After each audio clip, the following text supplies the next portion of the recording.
নমস্কার বন্ধুরা, কেমন আছো তোমরা? আমি ভালো আছি। পিউ পিঙ্কি ব্লগের তরফ থেকে তোমাদেরকে স্বাগত জানাই। আজ শুক্রবার, এখন সকাল 6টা বাজে। আজকে আমি সকাল থেকে ব্লগটা শুরু করলাম। আজকে আকাশটা মেঘলা ভাবটা অনেকটা রয়ে গেছে। গতকাল পুরো রাত জুড়ে বৃষ্টি হয়েছে। আমি সকালে সমস্ত কাজ শেষ করে স্নান করে চলে এলাম বারান্দা। এটা আমার বারান্দা বাগান। এখানে আমি ফুলের গাছ লাগিয়েছি, তুলসী গাছও রয়েছে। গাছগুলোতে আমি সকাল ও বিকালে 2বার জল দিই। এখন গাছে কয়েকটা ফুল ফুটেছে, সেগুলো আমি তুলে নিয়ে ঠাকুর ঘরে যাব। আমি সকাল সকাল আজকে ঠাকুর সেবাটা দিয়ে নিব। সেখানে আমি আমার গোপাল ঠাকুরকে ঘি মধু কর্পূর দিয়ে স্নান করিয়েছি। তারপরে খুব সুন্দর করে সাজিয়ে দিলাম। তারপরে আমি ঠাকুর সেবাটা ভালোভাবে দিয়ে নিলাম। ঠাকুর সেবাটা আমার কাছে সকালবেলা দিলেই ভালো লাগে। তারপরে আমি আমার যাকে বলেছি সকালে ডাল ভাত ডিম ভাজি রান্না করতে, সে তা রান্না করে নিয়েছে। আমাদের জয়েন্ট ফ্যামিলি। তারপর আমরা সব দুইজনে মিলেমিশে কাজ করি। মেয়ে আমার আজকে সকালবেলা স্নান করে নিয়েছে। সে স্নানটা সেরে খেতে বসলো। আমিও তার সাথে বসে পড়লাম। ডাল মাখা ভাত ডিম ভাজি দিয়ে খেতে আমার অনেক ভালো লাগে। এই খাবারটা আমি অনেক দিন পরে পরে না খেয়ে প্রতিদিন খাওয়ার চেষ্টা করি। আমরা দুইজনে মিলে খাবারটা শেষ করে নিলাম। তারপরে আমার মেয়ে খুব সুন্দর করে সেজে রেডি হয়ে গেল। আমরা এখন রিক্সা নিয়ে চলে গেলাম আলোকময় নাহা শিক্ষা প্রতিষ্ঠানে। সেখানে আমার মেয়েকে গান শেখাতে দিয়েছি। তারপরে সহশিক্ষা হিসেবে আমি চিত্রাঙ্কন, সাহিত্য সংস্কৃতি সম্পর্কে জানার জন্য আমি ওখানে দিয়েছি। মেয়ে আমাকে ফেলে চলে যাচ্ছে। তারপরে আজকে অনেকটা দেরি হয়ে গিয়েছে। তারপর আমি গিয়ে দেখি ক্লাসে চিত্রাঙ্কনের টিচার এসে পড়েছে। তারপরে আমার মেয়ে গানের ক্লাস শেষ করে তারপরে তাদের রিহার্সাল শুরু করেছে। আমার মেয়ের সামনে প্রোগ্রাম, তো গানের প্রোগ্রামে অংশগ্রহণ করার জন্য তাকে রিহার্সাল করতে হবে। তারপর রিহার্সাল শেষ করে আমার মেয়ে বাইরে চলে এলো।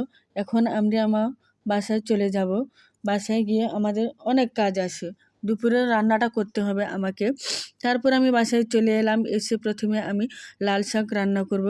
লাল শাক রান্না করার জন্য প্রথমে আমাকে ভালোভাবে ধুয়ে কেটে নিতে হবে। তারপরে আমি কড়াইতে বসিয়ে দিব। তো কড়াইতে আমি প্রথমে লাল শাকগুলোকে মজিয়ে নিব।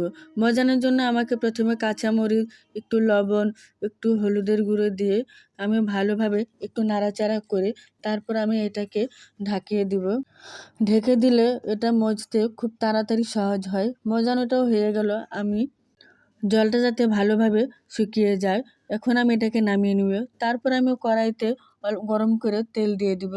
তেলটা গরম হয়ে গেলে তাতে আমি শুকনো মরিচ দিয়ে দিব। তারপর আমি রসুন কুচিগুলো দিব। তারপর এটাকে আমি ভালোভাবে ভেজে নিব। ভেজে নেওয়া হয়ে গেলে তারপর আমি শাকগুলো দিয়ে দিব। শাকগুলো দেওয়া হলে পরে আমি এগুলোকে নাড়াচাড়া করে খুব ভালোভাবে ভেজে নিব, যাতে খুব ভালোভাবে মিশে যায়। তাই আমি বারবার করে নাড়াচাড়া করে দিব। আস্তে ধীরে খুব ভালো করে আমি শাকটাকে ভাজি করে নিব। শাকটা পুরো ভাজি হয়ে গেলে তারপর আমি এটাকে নামিয়ে নিব। নামানোর আগে আমি ভালোভাবে যাতে মিশে যায় এভাবে নাড়াচাড়া করে দিব। এখন আমি এটাকে নামিয়ে নিব। তারপর আমিও পাতিলে গরম জল বসিয়ে দিয়েছি। তারপর আমি কচুগুলোকে আমি এভাবে লম্বা লম্বা করে কেটে নিব। কচুগুলো লম্বা করে কেটে নিয়ে আমি জল গরমে দিয়ে দিব। জলটা গরম হয়ে গেলে আমি দিয়ে দিব। কচুগুলোকে আমি আগে অল্প ভাপ দিয়ে নিব। তারপরে আমি মাছগুলো ভালোভাবে ধুয়ে নিয়েছি। এতে আমি লবণ, মরিচের গুঁড়া, তেল দিয়ে ভালোভাবে মাখিয়ে নিব। মেখে নেওয়ার পর আমি কড়াইটা আবার তেল গরম করে নিব। তেলটা গরম হয়ে গেলে আমি একে একে মাছগুলো ভেজে নিব। মাছগুলো ভালোভাবে ভাজা হয়ে গেলে আমি এগুলিকে নামিয়ে নিব। নামিয়ে নেওয়ার পরে আমি কচুগুলিকে যে গরম জলে দিয়েছিলাম সেগুলিকে আমি নামিয়ে নিব। তারপর আমি কড়াইতে অল্প তেল দিয়ে ভাপ দেওয়া কচুগুলোকে মজিয়ে ভাজা করে নিব। এগুলোকে ভালো করে মজিয়ে ভাজা করে নিতে হলে প্রথমে আমাকে তাতে লবণ, হলুদের গুঁড়ো দিয়ে ভালোভাবে নাড়াচাড়া করে তারপরে আমি সুন্দরভাবে ভেজে নিব, যাতে পুড়ে না যায়। আস্তে ধীরে খুব সুন্দরভাবে ভাজাতেও হবে। তারপর আমি তরকারি ঝোলের জন্য আলাদা পাতিলে আমি গরম জল বসিয়ে দিব। জলটা গরম করে তরকারিটা দিলে তাহলে আমার তাড়াতাড়ি রান্না করতে সুবিধা হবে। এখন আমি কচুগুলিকে ভালোভাবে মজিয়ে ভাজি করে নিব, যাতে ভাজাটা পুড়ে না যায় তেমনভাবে ভাজতে হবে। ভালোভাবে ভাজিয়ে নিলে আমি এটা খুব ভালোভাবে সিদ্ধ করে নিব, যাতে কচুটা খুব তাড়াতাড়ি সিদ্ধ হয়ে যায়। তারপর আমি অল্প কম তেল দিয়ে দিব, তেজপাতা, পেঁয়াজ কুচিগুলো দিয়ে দিব। এগুলিকে আমি খুব সুন্দরভাবে ভাজি করে নিব।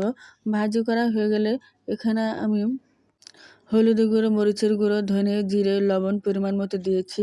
এতে আমি অল্প পরিমাণে জল দিয়ে এখানে আমি ঢেলে দিব। মশলাটা ভালোভাবে কষানোর জন্য আমি আরও একটু ভালোভাবে জল দিয়ে দিব।